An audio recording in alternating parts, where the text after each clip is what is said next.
I like your dog there. I think that's very charming. Let's see how long she likes art. You might be good. She looks very artistic. Yeah. Now she's reaching out to pet me. She's like, pet me, please. Yeah, all right. All right. We'll see how long that lasts, girlfriend. Yeah, I know. It's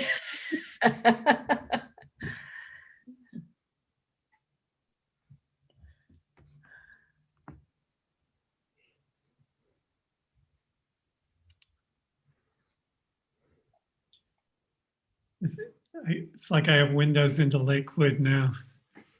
Oh, you do? Yes.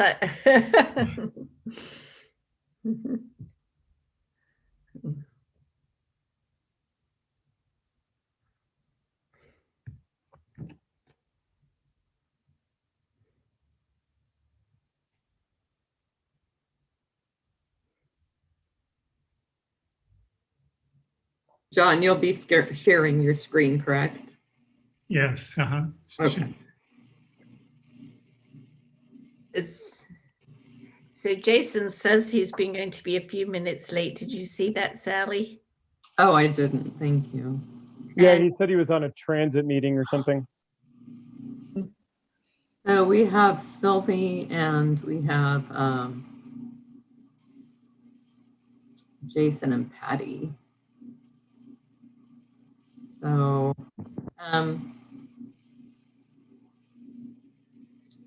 we'll just wait a few more minutes. We'll wait to 5:04. So John, tell me about the artwork on your wall back there. That looks like some cool printmaking stuff.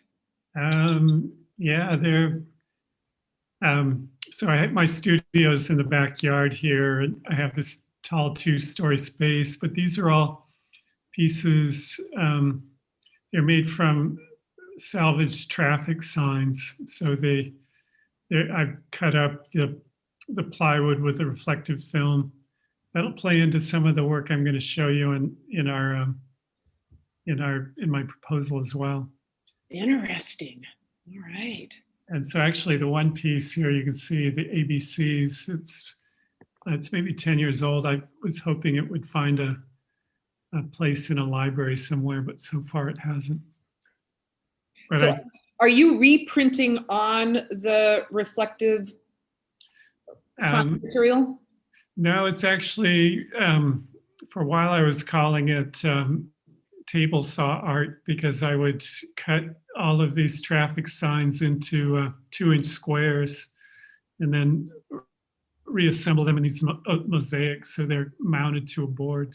Oh, wow. That's what that is. Oh, that's cool. So it's kind of like pixelating these images, transforming them into something that they weren't before. Yeah, that's very cool. I like it. Well, and now there's kind of like, there's a rule, or I shouldn't say a rule, but an interesting discussion about, okay, how long does a traffic sign have to be down until you can claim it? Yeah, well, I had that kind of conversation with some artists, and you're right. You know, like there's no like, if it's down for a week, is that available? Yeah. Well, the first one, my teenage son, somehow this traffic sign ended up in the back of our car, and so I worked with it, and then approached National Barricade, and we struck a deal where they, in exchange for artwork, they gave me over 50 of these highway signs. Yeah. That makes sense. Well, they have to have misprints and all kinds of stuff, and yeah, right. That's a perfect recycling. I like it. I mean, it's like any way you go down this rabbit hole into a whole new technology and learn what it can do and how to transform it. That's awesome.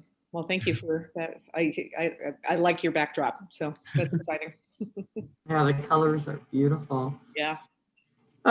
Well, what we'll do is we'll go ahead and get started. Sometimes it takes a while to screen share, and we'll just start slowly. How about that?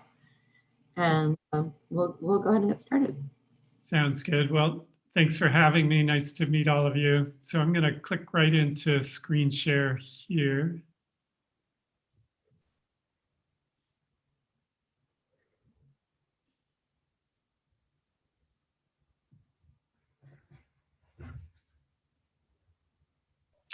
Okay. Can everybody see the lakes of Lakewood? Yep. Great. Well, I'll get started. So just exploring Lakewood, doing it up close and then from far away. I think place is really important, the geography of a place. And so what is the essence of Lakewood? To me, the lakes was a fairly obvious place to start. And so what I'm proposing, two concepts, and each one, it's using the lakes of Lakewood to give shape to the artwork itself. So on the left side is gateway arcs, and on the right side, plaza benches. So the gateway arcs, it's looking at these two arcing shapes that would be like bookends to beacon you into Colonial Plaza. They're guides to greet you, to really show you that you're at the right place. The smaller arc on the south, on the left side, 32 feet long, 4 feet tall. And then the larger one on the right is 40 feet long, 7.5 feet tall. So these are massive pieces of mild steel. This is 1 inch thick plate material, so it has this substance to it. What I really want to do is create this presence that really guides you into where you want to be. And it's really been an opportunity to kind of step way back to some of my early work with raku ceramics, where I love these graceful patterns that I would work with. And so I'm using those to help shape the artwork as well. You can see the outline of the lakes in the art, in the 1 inch thick steel, as well as these pattern cutouts to just give a grace to the shape. So really two things I'd like to accomplish. One is first to kind of define the place with the lakes. But secondly, it's maybe just more of an aesthetic, but something that's pleasing, something that's graceful. Another project that I'm working on right now, and I'm kind of following some of the techniques I've developed there, but it's for Oregon Institute of Technology in Klamath Falls. It's for the engineering college, and I've always been fascinated with this Fibonacci curve. And so there we're rolling these plates of 1/2 inch thick steel, 12 of them, and then laminating them together kind of like an onion skin. So it's very much balanced, where the bottom, the heavy side, ends up being 6 inches thick of solid steel. And then it gradually tapers up to the top, where it's a 1/2 inch thick.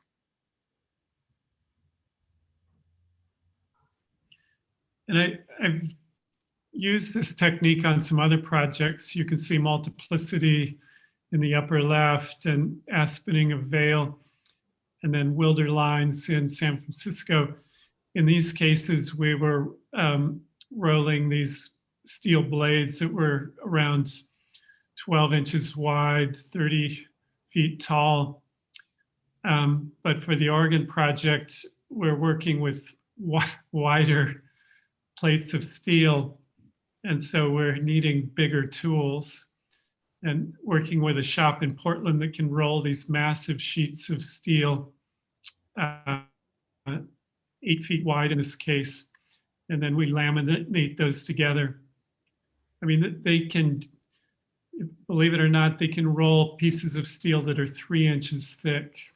And there's some power to that massive steel.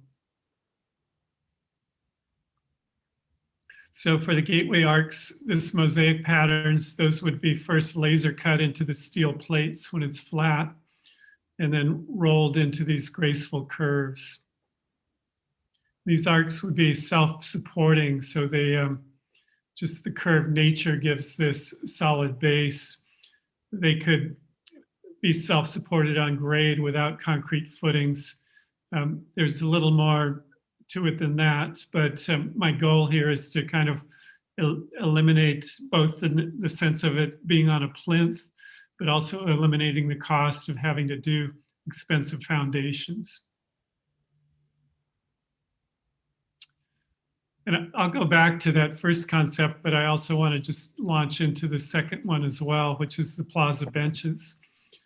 And this was centered around the idea that all the best cities in the world offer a place to sit and gather. And so maybe the artwork could be that place to sit and gather.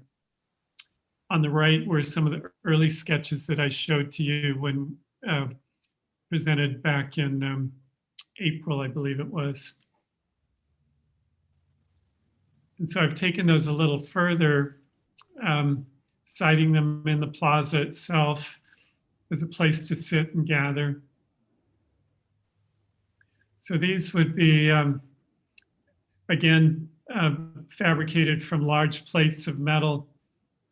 But here I'm interested in a more precious metal, something that's nicer to touch. So looking at bronze for the top surface, and the bronze would be bonded to the substrate of stainless steel, probably half-inch thick stainless steel or aluminum.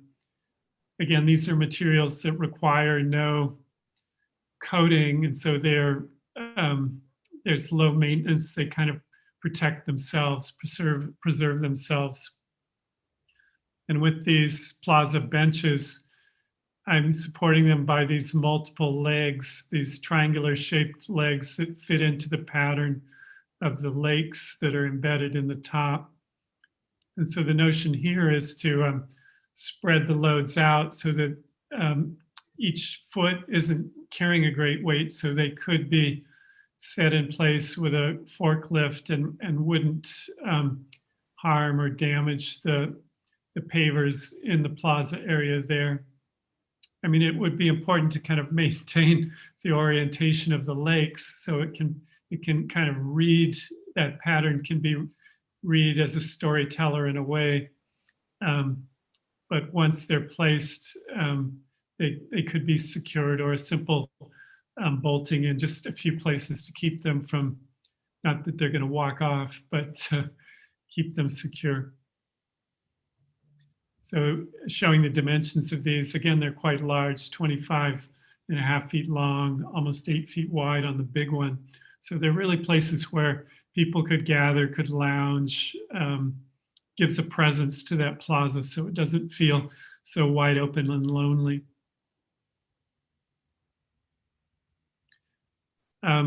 Sunlight could shine through, so there's kind of a patterning on the pavers as well.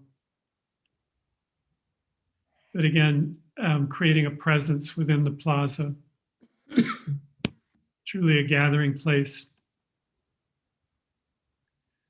Now I'm kind of jumping to, I'm going to be bouncing back and forth between both projects, but I think we all agree it's important to bring in this cultural part of the artwork. And that's about how to engage, how to unite the diverse Lakewood community. The project in the upper left called Multiplicity is in Tukwila, Washington. And you probably know Tukwila is considered the most diverse city in the country. There's over 45 languages spoken in the schools there. So this is for King County Public Library. They helped me organize these workshops where we had the steel fabricated and painted red on one side. And then we trucked them in underneath these giant tents and organized these painting workshops where I had made stencils, but then we worked with people from the community ages 3 to 83 to create these amazing spontaneous graphics with these stencils that then line the inside surface that you can see reaching up to the sky inside of the artwork. So this sense of engaging the community and then giving the artwork to the community, it belongs to them and they belong to it, and they become very proud of it.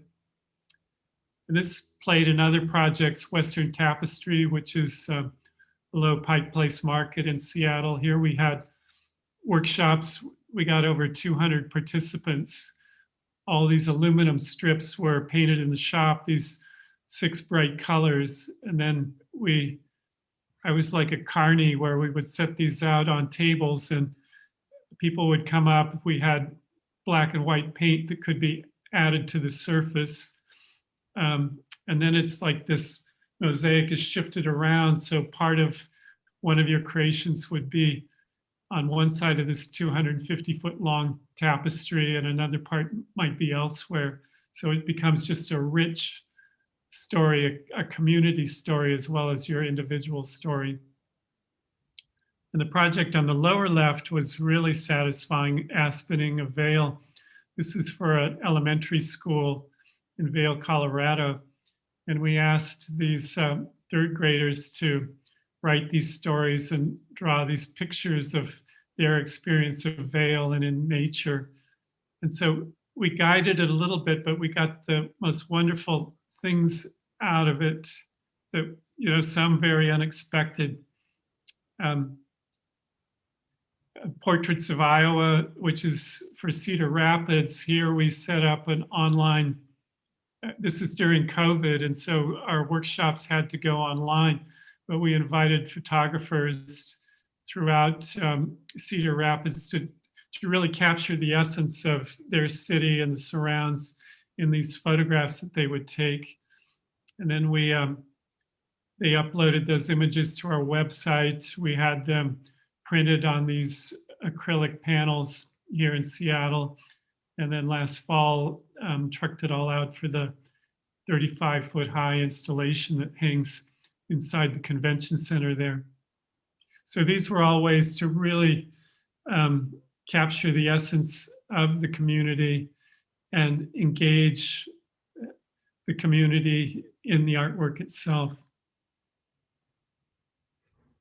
So how would we engage Lakewood's diverse community? To me, it's about the sense of trying to create a sense of belonging. And so belonging means to feel like you're part of a community, to tell your story, to say who you are. It makes you feel wanted. So these were just quick scribbles on the right, but just looking at what that might mean. It could be your name. My name is Agnes Martin. I grew up in Mexico. I grew up in Spokane. I'm from Tacoma. When I was young, all of these things could come up through just story writing and drawings. And then we have this technique where these stories can be digitized and rasterized, and then we can ultimately have these etched into these stainless steel plaques. Here we're looking at each one might be 6 inches square, and these would be attached inside of these triangular windows within the artwork.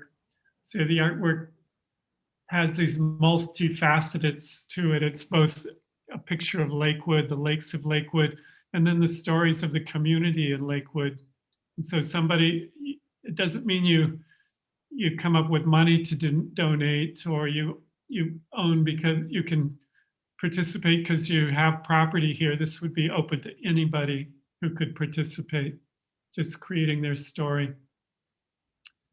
We could engage Lakewood's sister city. I really enjoyed seeing the drawings that they produced for this collective show with Gimhae, South Korea, and Lakewood, Washington.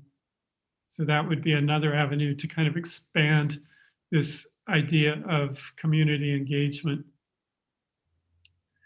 And this would apply to the gateway arcs as well, too. here it's interesting. I'm even envisioning this way where you could attach these stories, these stainless steel plates within these windows on the inside of these big arcs. And they might be attached in a way where they're free to move a little bit with the way the breeze might pick up and help these things dance. Here's this again is the piece in Cedar Rapids called Portraits of Iowa. And these are all suspended, but just a little bit of airflow there creates this amazing dance, this flicker that you can see how they pick up light.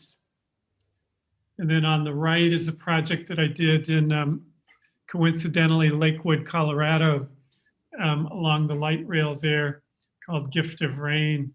I mean, there they were going through this long drought. And so I thought I'll import this rain cloud from Seattle to, from rainy Seattle to the drought-stricken Colorado. And these were strands of aluminum with this reflective film on there. But again, they really dance and shimmer with just a little bit of airflow. And so these are kind of ways that I see where there could be these massive steel plates that are solid and unmoving, but within those windows could be these shimmering stories from the community. And there are different ways to go about making them glow. Western tapestry, again, on the upper left, this is using LED lights that are linear lights that would be behind the artwork that turn it alive at night. Or Wilder lines in San Francisco, these are tall steel blades, that same mild steel organic color. And then these uplights illuminate to just give light to them at nighttime. But there's this other intriguing idea that I've used as well. On the lower left, it's called Sudatsuga here in Seattle. It's using, again, reflective film, kind of the same film like these highway signs that we were looking at in my studio. Here, the film was laminated to aluminum plates. And then on the right, again, this is in Lakewood, Colorado. It's called Kipling Cascade, and it was where Kipling Avenue passed underneath the light rail. So on the right side, you can see these strips of aluminum with the reflective film during the day. And then at night, they just come alive because they're right in your line with your headlamps. And so they just sparkle and light up. Both of these projects, when you see them illuminated by headlights, they look like they're very much alive. And so it really feels like that could be a natural way to either with lighting behind, but maybe more naturally with these reflective films that could be part of those stories that are inside as your car drives through the gateways, the gateway arcs into Colonial Plaza. You would be the activator for these pieces at night.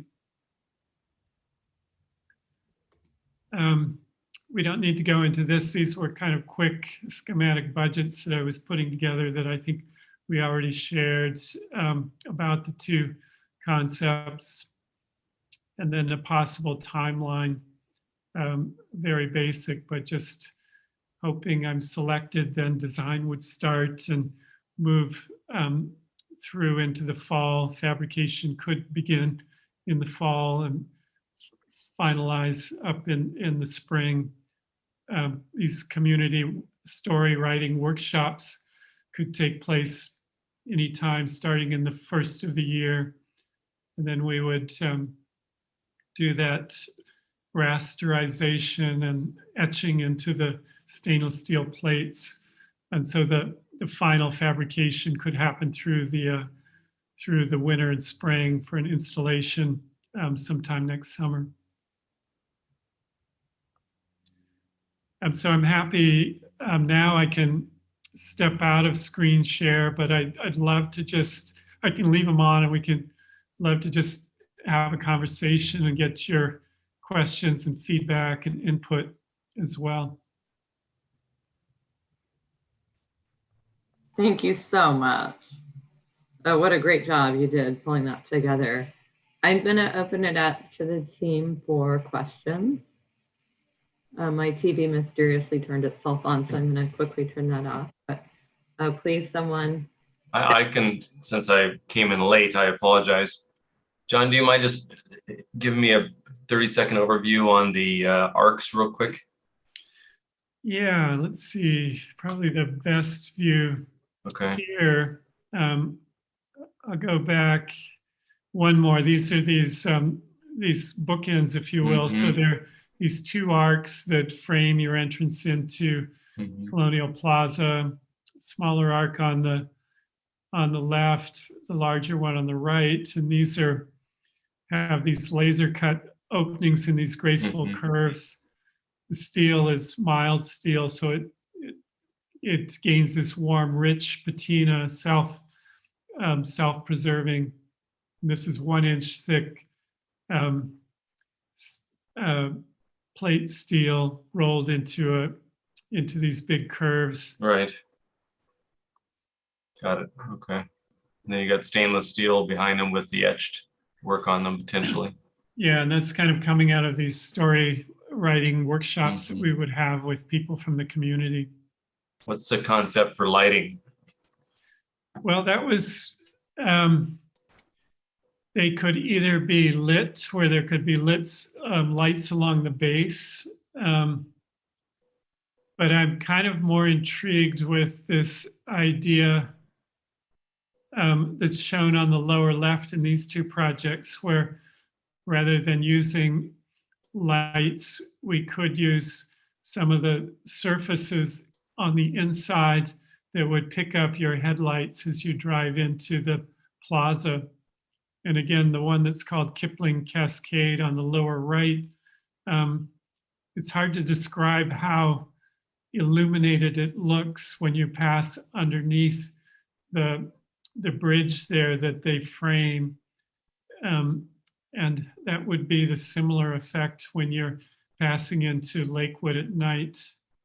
It also has the advantage of not having lighting that, as you may know, of all public art projects, if there's electronics involved, that can be the weak link long term.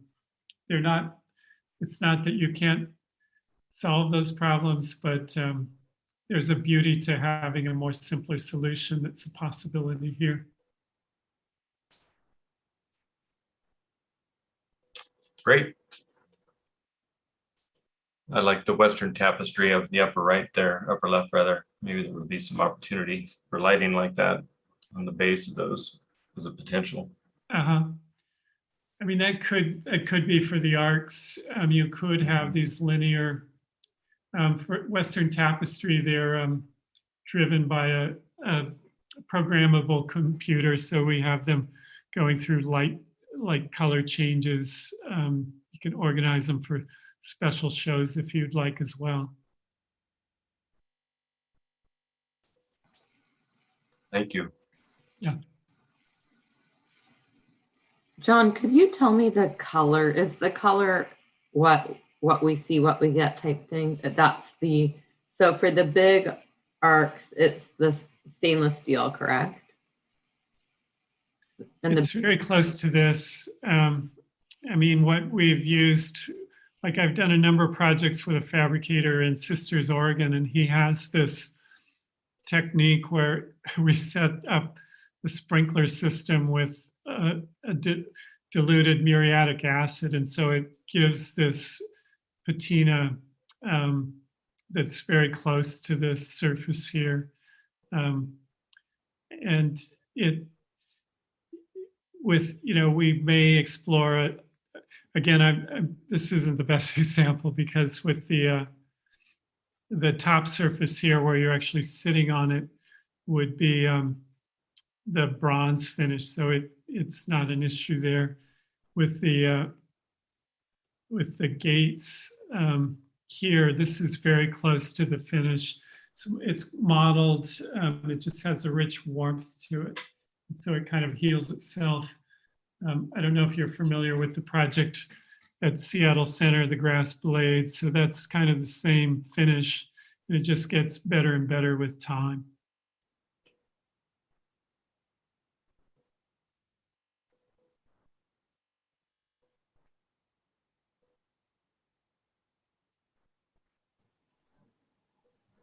John, I want to just compliment you on your attention to not needing a lot of footings, just by the way your designs are and the weight of them. Yeah, well, thank you. I mean, that was a challenge. I mean, your first reaction for a gateway arc would be something tall. Yeah, I've done plenty of tall pieces, but this was an opportunity to do something that was more close to the land, that would greet you coming in. And certainly then it simplifies the structural side of it and the support side of it as well. So that, I think, could help me and help the community as well. These are about 6 feet tall, it looks like. 7.5 on Uh-huh. the one on the right side and 4 on the other. So these are pretty massive pieces. Mm-hmm. And for me, it also was important to have these laser cut openings, so they're not opaque walls. You can see through them. So the light and shadow, I think, would be quite interesting. So to clarify, they are open, like the air goes through them, but within them are little squares of community drawn template. Yeah. And so the way I see that, there could be like a simple bolt peg on the back sides, and that would hold with a lock-proof nut that can't be released. There could be this stainless steel plate that's about 6 inches square, or could be round, but it's something that can pivot on that. So you see through and around the opening. So it's the images, the belonging pieces from the community, they're not overwhelming that. There's allowing air and light to go through there as well. I think there's something also to try to, it's like a haiku where you're writing something that's very brief and trying to capture who you are in just a very simple statement or image. I mean, I think it was phenomenal. I think, let's see if I can get to it.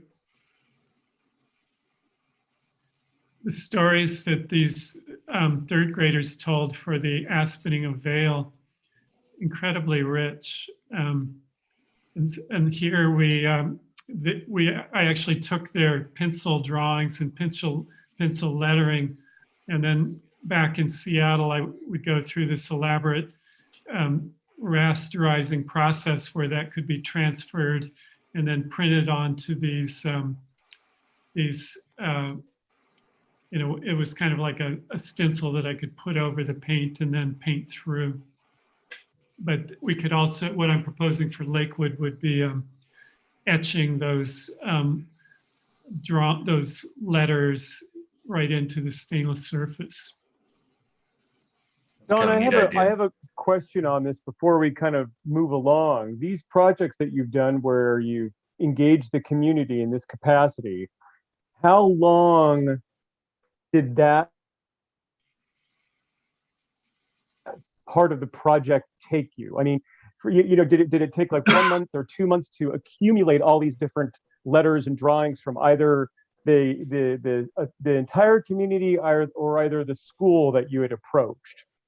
Yeah, well, in Vail, Colorado, we held a 2-day workshop where I went out there and just sat with the students and gave out sheets of paper. And so we talked about writing these stories, and then they just did it in the couple of hours that they had. And so then I took all of those back to create the hard copy, if you will. multiplicity in the upper left for Tukwila. There we brought these 26 tall steel lathes that were, the surface was prepared, they were red paint. And then we had these, I had made all these stencils ahead of time. And so we, I think it was, again, a 2-day workshop where we just laid out giant tarps and painted these things right on site. The Western Tapestry was much more involved for its scale. And so that involved several workshops over a period of a couple of weeks. And then the Portraits of Iowa, because of COVID, it was all online. So my son, who's an artist, helped me set up this website that would explain the process. And then the people in Cedar Rapids just reached out to the community to solicit all of these photographers and described how they could upload their images to the website. And then from our end here in Seattle, I could take their photographic images and then work with a shop here in Seattle where we printed those images on the surface of these. They're roughly 12 inches square, and so they would be, you can kind of see through those as well. This, by the way, also had this LED lights, so at night they come alive as well. Portraits of Iowa. Great idea.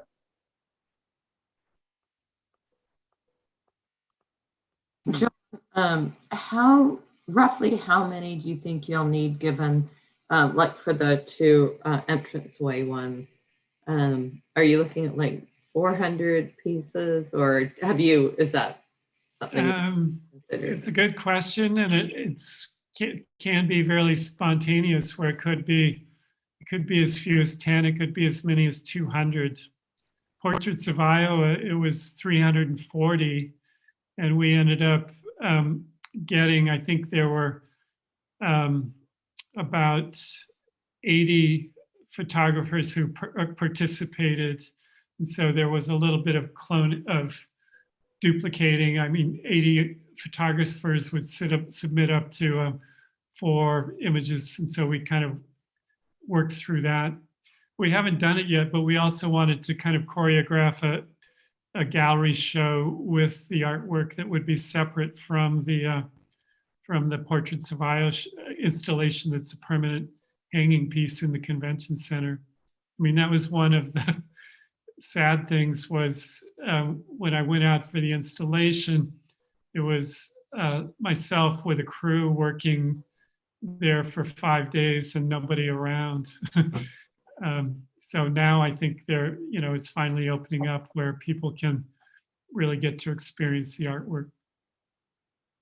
Well, I appreciate how you've looked at involving the community and this strong sense of belonging, and it's in a way that's meaningful. It's not just kind of a flippant something. It's actually telling a story or their story and including it. And how you mentioned you work with, people from 8 to 82. So you're not just looking at school children, you're looking at everyone in the community.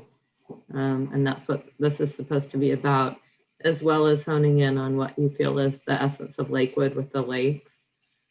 And the 25th anniversary art contest, you were unique in honing in on that, and I appreciate that.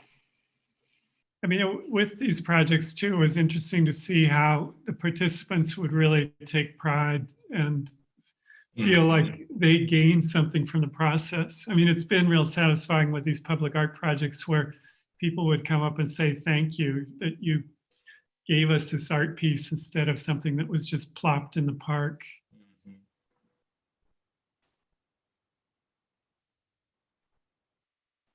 Yeah, I wonder if we could do, for the community thing, you have a theme that people would write about, right? Maybe like we've talked about, Sally, unity and what it means, what unity means to me, or something like that, and would prompt them to do whatever they are inclined to do from 8 to 82, right?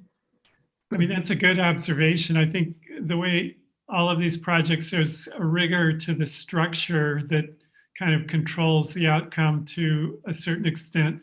But then there's very much a spontaneity and an involvement to, as you describe it, what are we writing about? So wanting to guide that, but not be overbearing in where it might go, because some of the richest surprises come. I mean, I'll have to say with the aspening of Vale, I was interested in them writing these haikus, and the person I was working with, oh, there's no way these third graders could write a haiku. But you'd be surprised. I got 2 or 3 haikus without sure. what they came up with that were just amazing. They proved her wrong.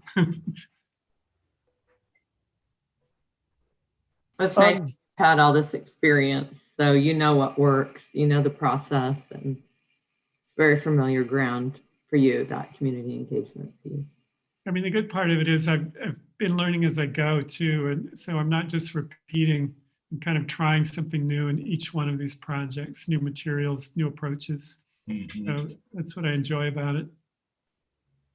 Don, I had a question. I believe it's going to be very important on how we, how we portray this story of why we want to do this piece of art to maximize the engagement with the community. And if the city of Lakewood wanted to, would we be able to? Do you manufacture this locally? Would we be able to film the process of you manufacturing this so we could make that part of the story that we're narrating? Well, yes. Working with the big pieces of steel, there are only a few places that can do that, but that's fairly local. So trucking those into the site. But the community part of it, yes, that can be very much local. And there could be a fabricator right in Lakewood who could, help with the etching process of the stainless steel. And the workshops could be held right there in the plaza as well. So those are all. That's what I'd like to do, actually. Okay. And I have to say thank you very much for researching, a lot about our community and what intrigued you most about our landscape and about our community to be able to put that in there. I thought that was really great on your part. Thank you. Thank you. John, I had a question for you in terms of the ideation of getting from the original raku ceramic pieces. Did you originally see this as becoming something more permanent in bronze, or is it just that part of your normal gestation of ideas? I'm kind of curious with that. Well, the ideas never go away. I mean, I haven't. Well, I guess let's see. I'll stop sharing because I'd like to answer that in a different way if I can do it.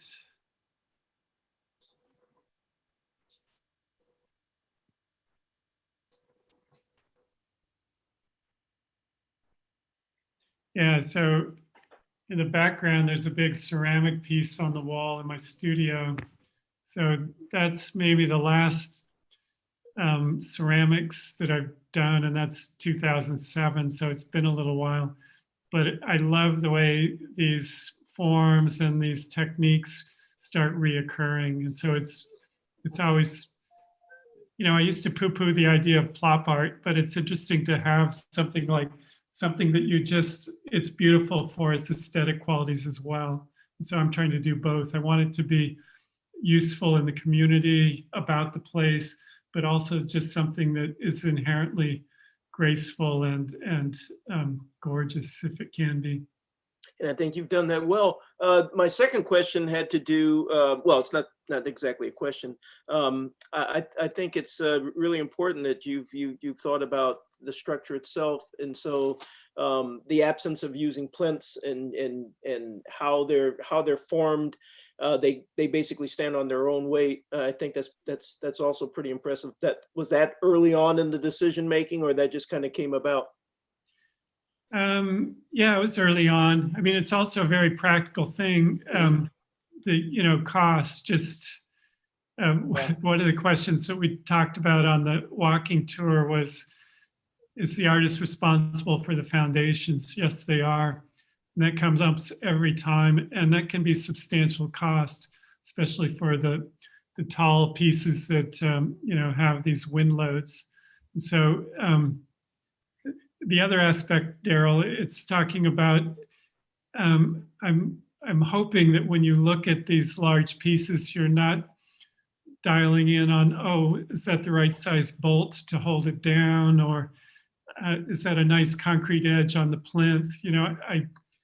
I really would want it to be much more mysterious and just feel like it's in the landscape or on the plaza, and not kind of a strange functional question. That's great. Thank you for that.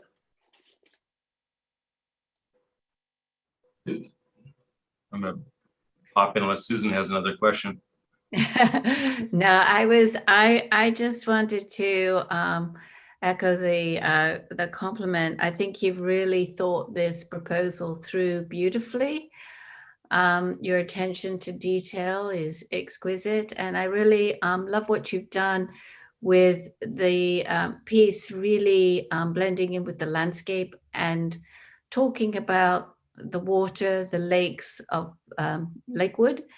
I think it's a beautifully conceived piece, and obviously the community input creates another subtleness to the piece that is adds a great deal of interest too. So thank you. Thank you. Maybe Sally, you've already asked this, but the durability of the face of the arches, which I think are really very creative and would be kind of cool.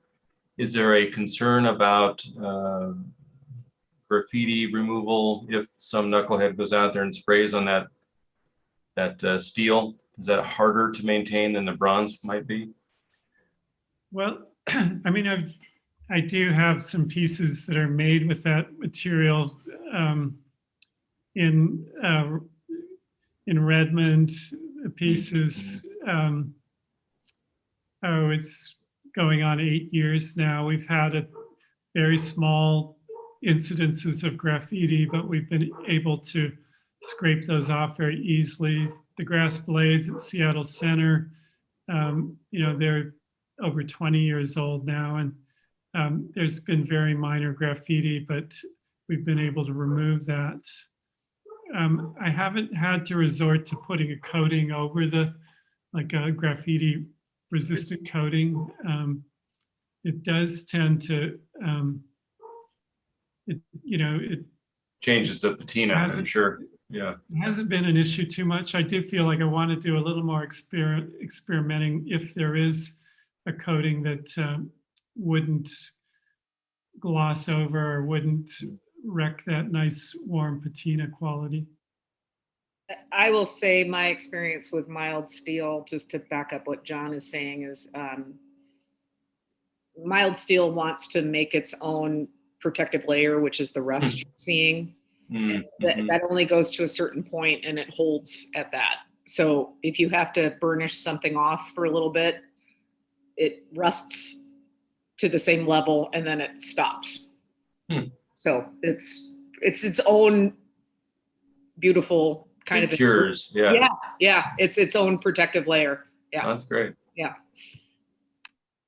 I mean, what I did, there are two concepts. One's the plaza benches, and that's where I didn't want things to affect and so that's the bronze right and the stainless. But I think the arcs in the landscape, they're much more powerful as these very thick, very heavy, mild steel pieces.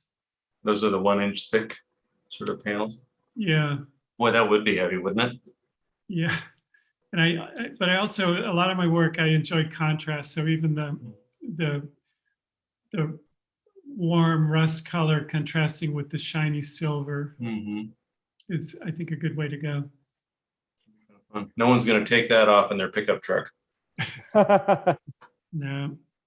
Could you give me an idea of what it looks like on the other side? Is it just as beautiful on the other side, or is this very one directional?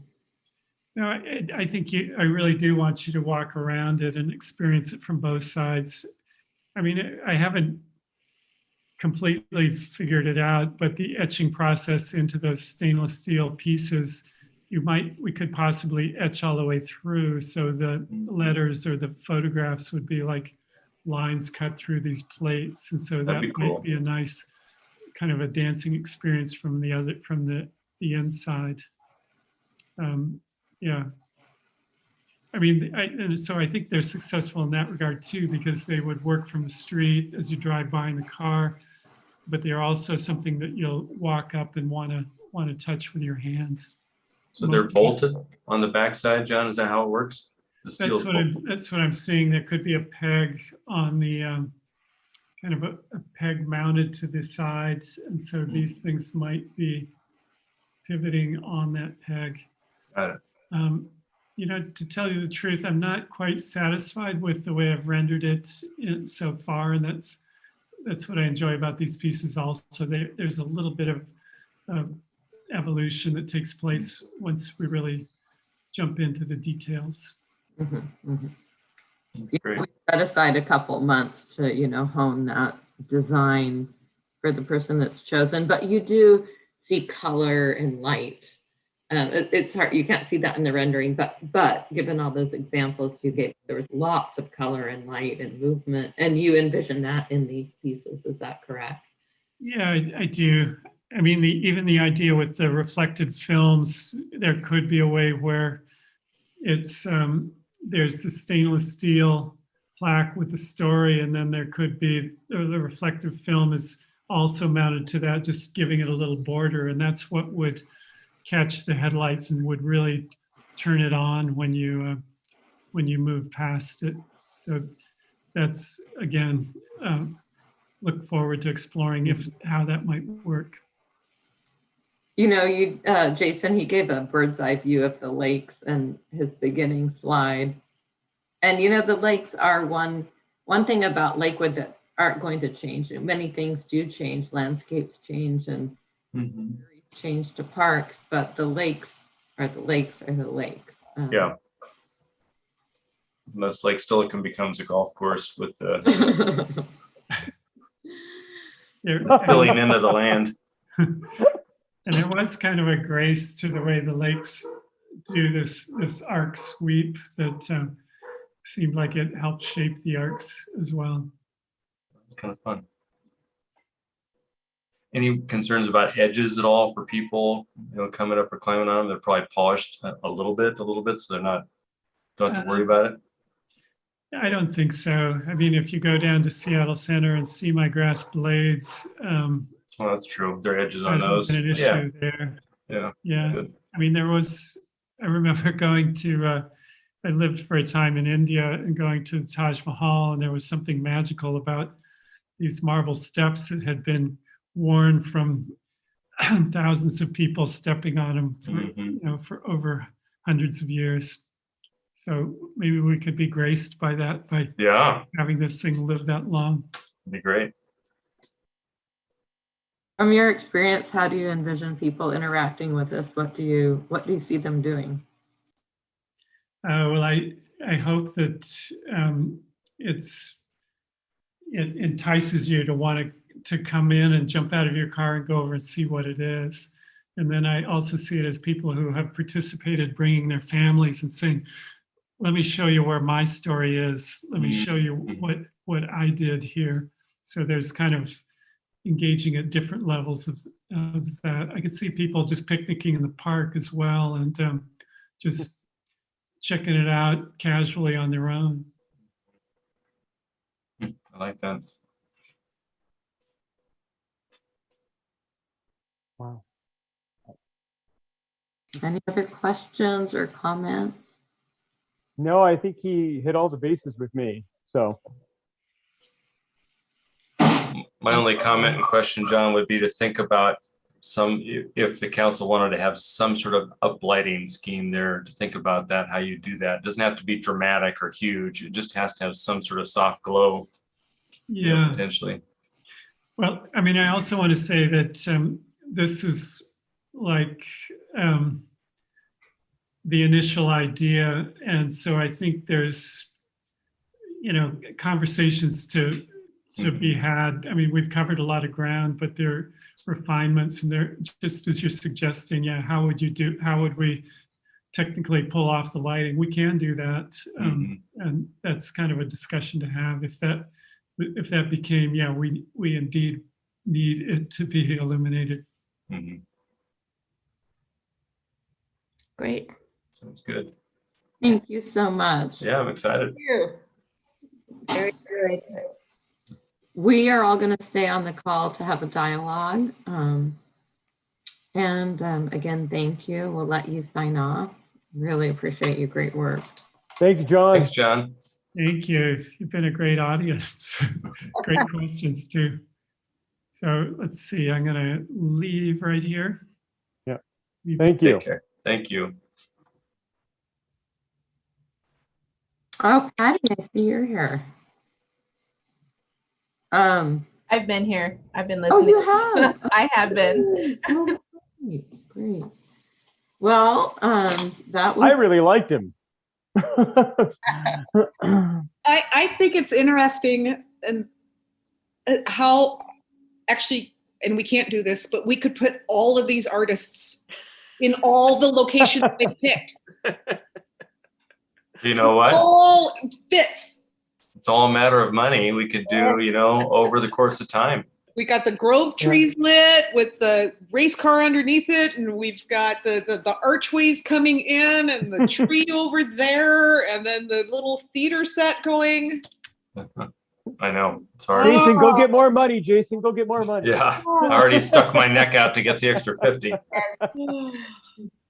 One thing that really stuck out for me in this one was what he said about really engaging the community. He didn't have it open-ended. He had a really specific plan. Yep. And the different ages and how people thanked him instead of just plopping a piece of art and they felt connected to it. I think the first real piece like this is going to be so important. Yeah, and it's because it's gonna help us bring that community into this story that we're trying to tell, and I think that's incredibly important. And it probably really wouldn't be that hard for us. I mean, we've got a pretty significant following on our social media platforms. We could even get the word out to all of the schools for all of the elementary school children. So I don't think it would be that big of a challenge to even come up with like 400 different pieces if that were the case.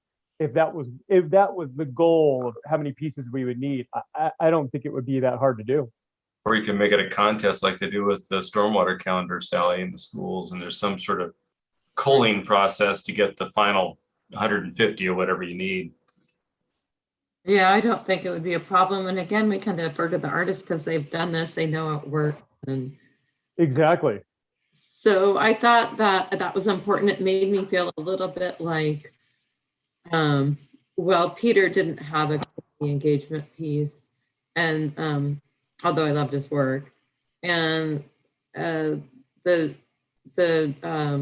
Laura and Tom team, they had ideas with hands, but to me that's a little bit it's just less involved than what he's talking about. I think what we have with this artist is it's very well thought through. Yeah. You have a very confident feeling that you will get what you think you're going to get. It seems that way. And like I said before, I love the references to Lakewood, and then a very tried and true public engagement process. So it feels, I don't want to use the word safe in any kind of derogatory sense, but from a process and construction idea realization, it does feel solid. And I really have to give him some solid points on maximizing his budget for not having to include a foundation. I mean, you're not paying $10,000 extra to prep a foundation with concrete and rebar and everything else, and he really found an ingenious way around that. I have to give him solid points on that. Yeah, he totally thought that through, and his use of reflective materials, or his proposal, is genius, because that avoids all the electrical and I can imagine that being extremely effective. He's talking about like the glass bead technology that you put on, the strips of, the paint in the roads. I mean, the headlight, but anytime that intersection lends itself, there's so many cars actually coming at very random directions because of the 5 or 8 roads there. I think that thing will be twinkling all night long. Yeah. Especially if there's some movement with the steel panel, that'll be kind of interesting. Super clever. And really, if you think about his pieces, if they don't require foundations and, new stormwater drains have to get, and you can pick up his piece and move it and put it back. So are his things missing one of the key elements of lighting though? I mean, you got reflection, but I see no lighting. I don't think he'll need it. I think he's come up with a totally different solution to it. And and Jason did ask him at the end if he could figure out as an option, putting that in there as an option. And then also we still have the option of perhaps down the road of lighting the Gary Oaks, which would be right behind the larger arc. Right. And Jason, so it's not going to cost us $20,000 to light the Gary Oaks. No, but I would like it all done at the same time. I would like it to be one big thing. I don't want to say needs to be done at a later date. That would be my question. I would love lighting. I think that lighting needs to happen there. I get that the reflection helps, and I think that that's a wonderful piece, but it's still not lit. I think he's the one artist that's being super realistic with us about what we're going to actually get for our money. Yep. And he still might be able to find an affordable way to Jason proposed that challenge to him. He might be able to come through. So I think we'll want to at least see what it looks like potentially with some lighting, and we got the power there, so we can run that power to those 2 locations. And he purposely showed us all those many pieces he did without using traditional lighting. Very conservative and is looking very long term, and made reference to what happens 10 or 20 years down the road with all the lighting. He was the first one to ask if we had any recyclable materials that he could use in his project. But it made me confident when I saw the other projects he did that were had so much light and reflection. But it's hard to know when the rendering doesn't have it, which it will in the future. Right. And I think, his answer to you, Jason, did not rule that out. Right. Yeah. And, if we were to select this particular artist, we could ask for that in the next phase if we were so inclined. Be fairly easy to integrate, I think, either some sort of an LED strip in an arch or something within a metal. You could, it wouldn't be that expensive to uplight. The maintenance costs are minimal as long as you could replace it every 10 years if you needed to. And then that would be great. And I just think that I would want it included, and I think you would too, Jason, is when it gets presented, it needs to be the whole package. Right.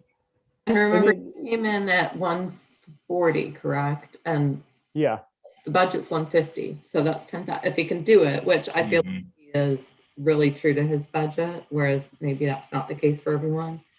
That would be $10,000 to uplight the Gary Oaks.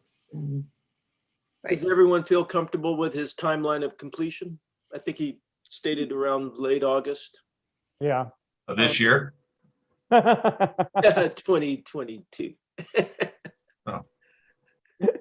Hey, Jason and Realistic. Sally, really quick, back to your point, Sally, like, do we have any recycled materials that we could actually offer to this?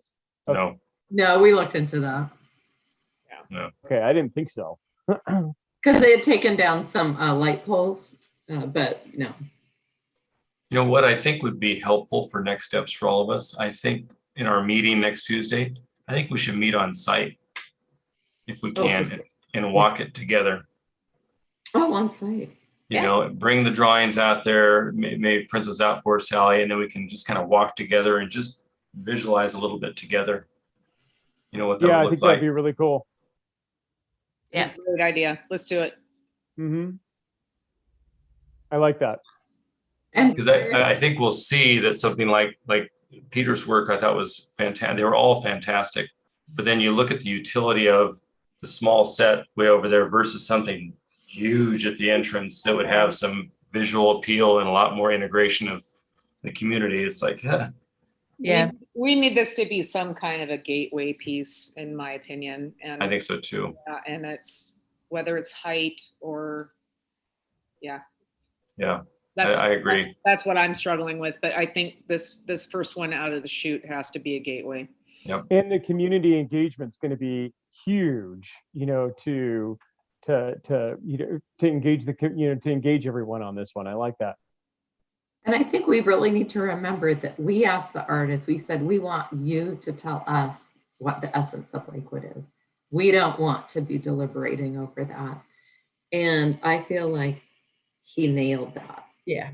I missed his first introduction. So what did he actually say was our essence? We said with the lakes in a sense, or what? Yeah, me too. What did he say? Well, he did talk about the lakes as being part of the identity and also the diversity of the community that makes up Lakewood. And so he kind of put the geographic and the societal community together Mm-hmm. in a very powerful way, I think. Mm-hmm. Well, I like the identity of Lakewood as Lakewood. I think sometimes we get pushed back that it's just the quote wealthy people living around the lake, so you're not identifying with me kind of a thing. I hope that wouldn't come through with the great community engagement he would do on the stories, right? Exactly. Yeah. So he's Exactly. What I would like to know is, I'm hesitant to do the scoring because I just feel like it doesn't really reflect. Like the numbers can come out wrong. Yeah, it's better for us just to chat about it. I think we'll get a feel by walking it. I think so too. Yeah. And I think we're already getting a sense that, correct me if I'm wrong, gang, but I'm getting a sense it seems like a majority of us are more inclined to have something that's gateway oriented versus something plopped down in the plaza in a place that needs an easement or isn't very visible. Yeah, we need to draw people in, and we need to draw we need to spark their curiosity of what, of what we're trying to do and make it a draw. Yeah. This has to be a little bit more of a go big or go home. I mean, Yep. For the first one, I agree. Yeah. I mean, I love Peter's, the whole theater setup thing is epic. I mean, the selfies and where that would go could be amazing, but it's not visible enough right now. That's my opinion. I think we need a little more visibility. So maybe the point where what's that, Patty? I just said I agree with you. The gateway idea, because no one goes, I mean, everyone is on Gravelly Lake. Cutting through on Motor Avenue is just, not as visible. And I think that definitely a gateway, something grand. And plus we need to let people know, because we're going to get questions as public art, why do you spend the money? So we want to make it worth the while for the events that are going to be there and really promote all of that.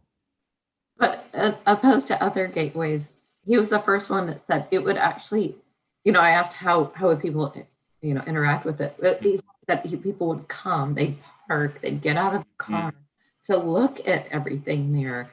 It's, it would actually bring people in for a little while to stay. I think so too, especially if their kid wrote a story and was in there, right? For sure. Anything, if your kid is in there, you're going to pull over and get the pictures and all that kind of stuff. I missed this part. Is there an ability to change those out at any point, or are they built into the whole piece? I think they'd be built in because they're kind of bolted into the Okay, that's steel. what I thought. Yeah, I mean, they're going to be bolted in because they're two different types of materials. Okay. So arguably the bolts could be undone and you could change out the stainless steel component. Right. And I was just trying to think out, you know, like in X amount of years, you know, all these kids or people who've done stuff, and then it was something that you could do as a refresh to it. Oh yeah, yeah. Still In have the- you still 25 have- years, yeah. you could totally do Yeah. that. Yeah. Not like every year, but you know, maybe 5 to 10 years or something like that. It would be something to work into some sort of budget. Oh, it could be part of our anniversary decade. Yeah. Yeah. It Yeah. would be nice to see it changed out at some point. The technology is there because they're literally, those two materials are just bolted together. You don't weld those two things together. So Lonnie, how does that work with the little panels? Because again, I missed part of that. Are they like a 1/8 inch or 1/2 inch stainless on top, or they stand alone to be I'm etched? guessing they're stainless on the back side of the steel of the curve. He may actually have two pieces of steel, of the mild steel. Oh, Susan knows. Yeah, sandwiching them together. We didn't get to that level. You're muted, Susan. She has to run. Yes, I'm just saying I have to drop off. Sorry, Oh. guys. Oh. Great Good presentation. to see you, Susan. See ya. Later, Susan. Yeah, so he, just in his other presentations, he's done a fair amount of like, you know, layering Yeah. 2 layers of steel together. So I would not be surprised if that's a sandwich technique. Interesting. And he's putting the layer of stainless steel that's been probably laser cut with the design and the, Mhm. you know, whatever the story is, those little triangular things. And those came from some sort of a basket design or something, or what's the deal with the triangles? Yeah, he was just making reference to, correct me if I'm wrong on this, everybody, like just sort of just kind of cool indigenous designs. Got it. Yeah. You know, and it honestly is genius. He's cut the weight of the metal down by, Oh, yeah. you know, 40%. I mean, Wow. it's still super heavy, but Yeah. so airflow, rainwater. I mean, he's really thought this. Thought it out. He's really went that through, and light is going to go through it. Yeah. So, you know, you're not going to have, well, I shouldn't say not, but anybody who's trying to do something nefarious behind there, you Right. can't, because it's transparent. You can see through it. Got it. I mean, Yeah. they're really well thought out designs. Yeah. No, I think you missed this part, but the big one's 40 feet long. I mean, it's huge. It's huge, but I love that. Yeah. Oh, Yeah. yeah. It's great. And the fact other that it one's just gets 32 feet plunked long. down into the ground. There's no, and he's right. A car could run into that and it's not going to Yeah. win. Right. It's, I Now- love that. Yeah. yeah. Now, correct me if I'm wrong, but in previous conversations, wasn't there like a mention of a time capsule? Because this would be a perfect opportunity if we're going to engage You could. the community in this way to somehow incorporate that time capsule. I just thought somebody had mentioned that in previous discussions, but I wasn't sure. It's part of the 25th anniversary, yes. Okay, it is. Okay. Well, we So could yeah. brainstorm that on site. Where would you put the capsule? Underneath the, 40-foot arc. Hey, Sally, it might be helpful for our walking meeting if with his overlay of where the arcs are, if you could just double check with Public Works or Community Development where our right of way is in that area. I know that's part of it, but we just want to confirm where that line is, because I know we've got so many feet back from the curb toward the oaks. I just don't know how far it goes. Mm-hmm. I will. And also, of course, that's something he can adjust in the final drawings. But so my question is, you don't want to come in with the Public Art Committee is, here are the 3 and this is the one we're recommending to you, or you just want to leave it open? No, I think you're saying to the Arts Commission or to the The council? Arts Commission. No, I think it's our recommendation. I think we were charged with making a recommendation. I think we can say, here are the 3. Here's what they all offered, and here's our recommendation and the why.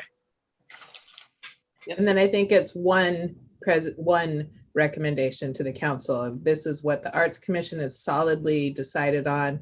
This is what we recommend. Yep, it's our, voice coming together as one. Yeah, here's the So process we went going through. into that meeting, you will have wanted to make a collective agreement. Mhm. So, how do you want to do that? Do you want to do that on this call? Do you want to do it over email? I think it'd be nice maybe to think about it a little bit, and then when we do our walkthrough Yeah. next Tuesday or Monday, whatever it's going to be out there, we'll probably all have is gestated the right word, gestated over this and thought about it a little bit, and then we can kind of get there. So is that next Tuesday at 5 at Colonial Plaza? Is Or that Monday. What was it, Oh, Sally? Monday's a holiday. It's Tuesday. It's Tuesday. I'm Got it. on vacation on Monday. Yeah. What are you people Not who all always go about on you, vacation? Patty. Oh, I know. I don't go anywhere. I'm no Jason Whalen, but Yeah, I right. aspire to be. So the Arts Commission is on Tuesday. When is? And the very next day, I need to prep the PowerPoint and everything for the 12th, when myself and hopefully some of you will Yeah. study session. For the 12th, so it'll be a week later is when the big meeting is. Okay. Not even a week, yeah, just a little. So less. when is the Arts Commission meeting? On the 6th? It's the 6th at at 5 o'clock. Yeah. Oh, shoot. So when does our little subcommittee want to meet then? That's the problem, or the challenge. So, so I guess what I'm saying is we really need another meeting, don't we, to say, hey, this is what we want to go in, unless you Is anybody around this weekend willing to maybe meet on a Saturday, or no? Are you guys all going out somewhere? I'm only around Saturday morning. I'm leaving for Whidbey Island, I think. Got it. Late Saturday afternoon or something like that. Got it. Yeah, I think we could probably pull it together. I mean, honestly, if we meet on the 5th. Okay. I mean, we're talking about 3 artists, and if everybody boils down their top, your top choice from each artist. Got it. And then who your top artist is. I mean, I like the idea of coming and having a dialogue about it for sure on site. So we would be meeting on the Monday the 5th, but the actual Arts Commission meeting's the next day, Tuesday the 6th, right? No. No. When is the city council meeting? Tuesday. The 6th at 7. So then we would have to meet on Monday. But the one where Sally's the study session is the next Monday right after that. Yeah, we aren't presenting till the Monday, but we want to present to the commission the top choice. So right. Meet an hour before the 5. It would give you at 4. Yeah, I could do that. I could do that. I could do that. I could do that. I could do that. Okay. Tuesday at 4, right? That's what we're saying. Tuesday the 6th at 4. Okay, I can do that. And I suppose anyone who can't make it can submit their top choice. Daryl, what are you thinking? You've been quiet. Do you have some thoughts on? I don't want to. Thank you. Oh. I'm in agreement with everything that's been said. Yeah.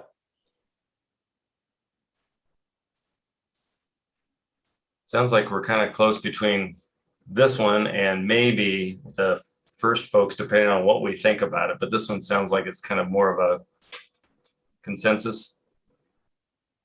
I mean, I still want to go back to Haddad Drugan and look over that presentation one more time, but agreed. I love all their stuff. And I want to look over John's presentation one more time too. Yeah.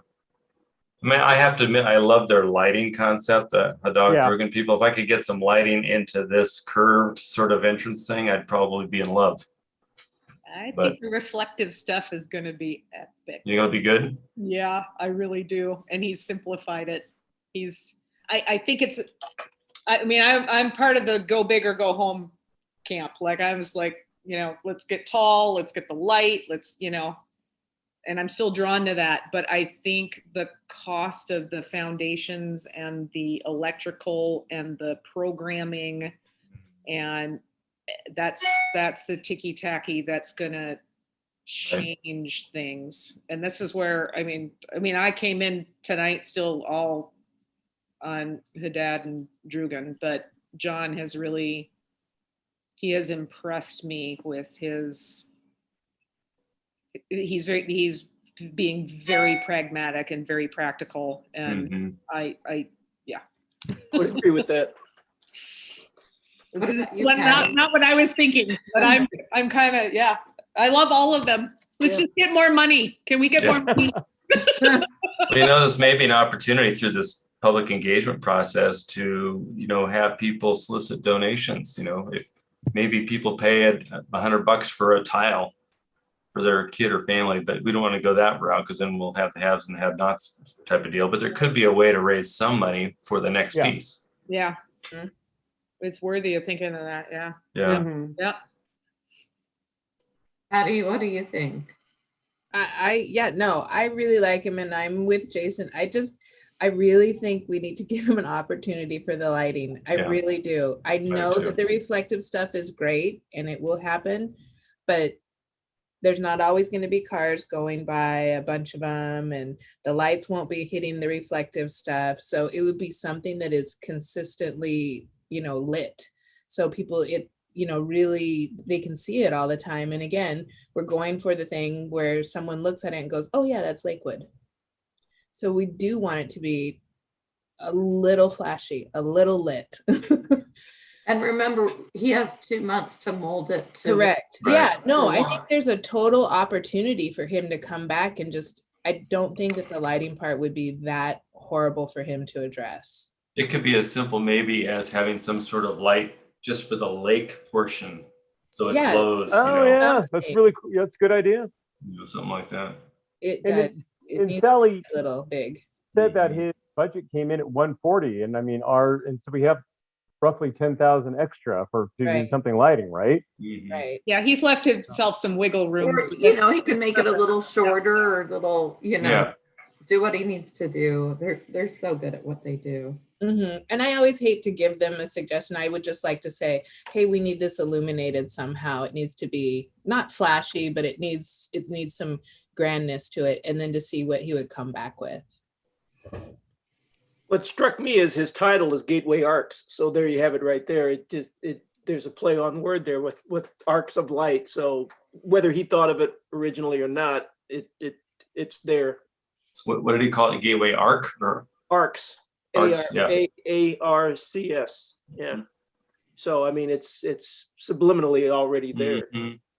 And I like how there's two, one on either side. I mean, It was the original plan, years It's like ago. we're getting a lot for our money. Oh, Those yeah. two huge pieces. yeah, they're And here. they're nice in the location because people can actually walk around, touch them, feel them, look at them. They're on those little lawn areas. And people will feel connected to it because they'll have because some of their own pieces will be in it. So Yep. Sounding good. Okay. okay. Set So up a 4 meeting. o'clock.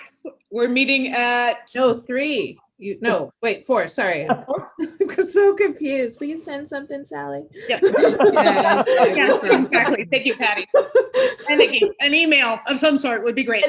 But I have to keep in my mind, I'm like, okay, this is not a Zoom meeting, so I have to build in like travel time now and all these Right. other things. Yeah. So I think it'll be a little tricky, sharing this and all these photos in person, but I guess we can just print out copies, right? And yeah, I mean, the Drugan one has 100 slides, but I don't have to include all of them to get the point out. No. Yeah, you get the point So across. I'll condense that down. I think you could pick their top slide of their 4 options, and just. Yeah, I know. They definitely have some sketch options that were just like this. Mhm. Speaking of timing, my schedule has been so packed lately. I've just been go, go, go, go, go, go. And today I'm sitting here and I'm waiting for the meeting to start. And I'm like, where? You're frozen. Usually people are early, And then I called Sally. I was like, Sally, am I like on the wrong Zoom link or something? She's like, Earl, it's 4. So I'm like, oh. Yeah. awesome. Look at you. I was on a 4-hour Zoom meeting with Pierce Transit before this. Oh, Ugh. yeah. That sounds great. Mhm. Well, I just think this group has such a nice cross representation of the community, and always having Susan as a art aficionado on Mhm. calls is so helpful, and everyone, Lonnie, Sarah, Earl. So Maybe we can get some of those reeds in front of these arches, lit up or something. We can go art everywhere. Like, let's go epic. More Yep. money. Love it. More money. Yeah. Details. Yeah. Thank you, everybody. So yes. See All you- right. We'll see you Okay. on see Tuesday, you on right? Monday. okay. Thank you. Okay, Later, bye. see you Tuesday.